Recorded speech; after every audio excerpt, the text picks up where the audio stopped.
Can you turn the light off? Could you turn the light on? It's right behind your head. Quick. Well, a comment was made that by providing a 60-hour sick time buyback over a person's career, that would save the city money. So I put together a scenario, and we'll take a look at the first two columns. This column A represents an employee starting with the city year zero.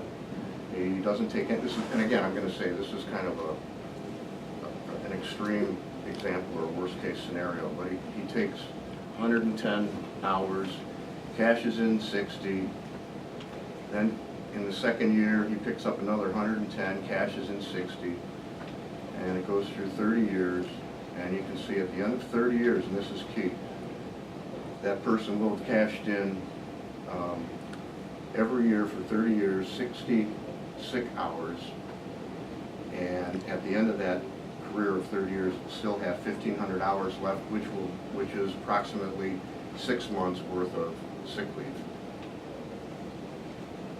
So then you go to a yearly salary, and I started with a salary of $50,000, and at the end of his employment after 30 years, this person would make $90,000. It's $1,333.33. I didn't put the 33 cents in there, so round it out to $89,990. And to give you an idea of what that represents, every year, the assumption is this person would get a $1,300 pay raise.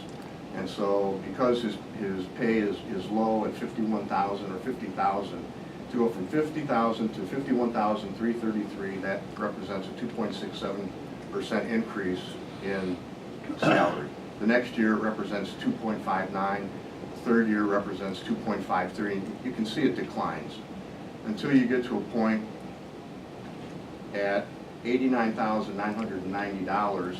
That last year of $1,333 represents 1.5% of increase in pay. So this person has gone through 30 years. So if he cashes in 60 hours at 100%, at the very first year, based on, I'll go up here, based on 60 hours at an hourly rate of $24.67, that person could claim $1,480.20. The next year, his pay increases, and so obviously his hourly rate increases, so he cashes in 60 hours at $25.32.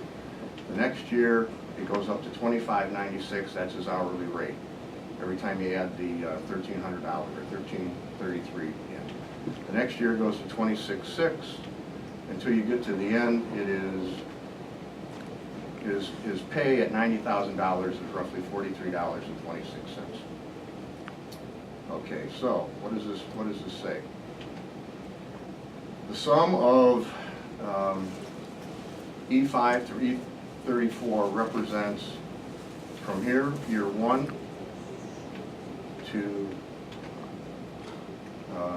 year 30.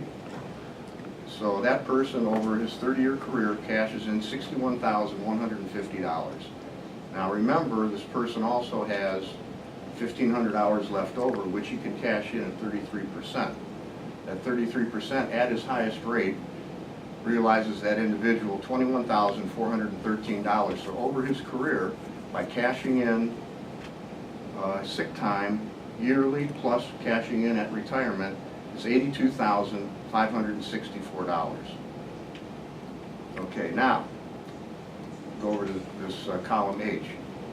This assumption is this person,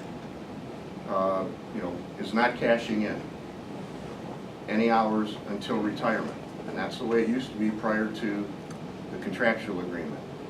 So this number, 47,000, represents 3,300 hours at 33% at his top salary of $43.26. So that person would realize $47,110.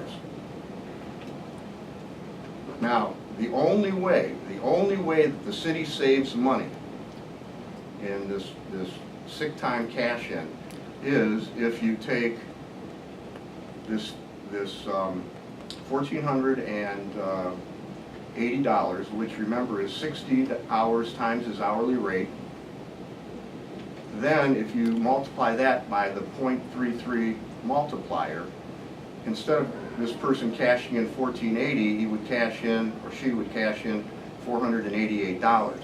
And you do that over the course of 30 years, that's the sum of year 1 through year 30 is $20,179 plus the 1,500 hours that this individual had left over in the bank.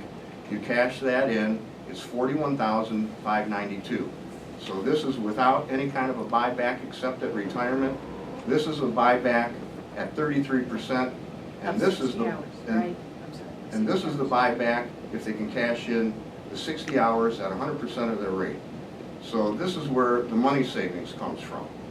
This versus that, and not this. Okay, your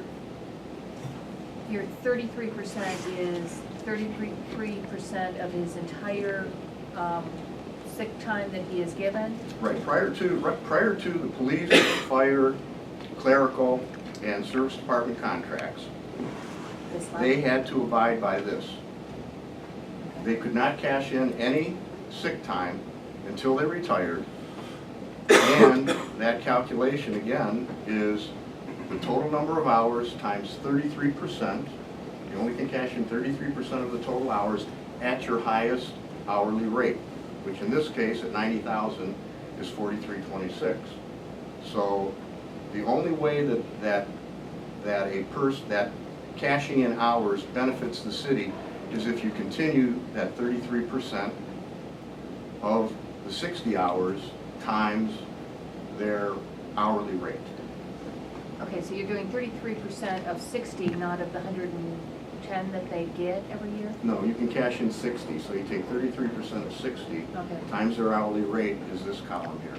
Okay. And that's the only way that it saves the city money. So the way we currently have it, we are penalizing ourselves by, I'll do the math. If you do it the old way, 47 versus 82, if we would have done it with the 33% multiplier, it would have been 41,000. So in this case, this individual is getting double the payout. So this would cost us tens, if not hundreds And of that's, thousands of dollars more. Tom, can you turn the light on? That's providing nobody takes any sick time. Right, you said this is worst case scenario. Yeah, this is a worst case scenario. This person doesn't take any. Took a look at, this is 2014 police department. People cashed in 60 hours, 40, I'd have to add them up, but people did take advantage of that. They did cash it in. It cost us $17,144. If we had used the 33% multiplier, they would have cashed in $5,657. We paid $11,487 more than we really needed to, if we would have done it the right way. Okay, we can't change the contract at this point. That's but exactly right. We you're can't right. change the contract until 2016. But when I hear that this is a cost savings to the city, it's not. It is absolutely not. It's a penalty to the city. Well, why are you're taking the 60 hours at 30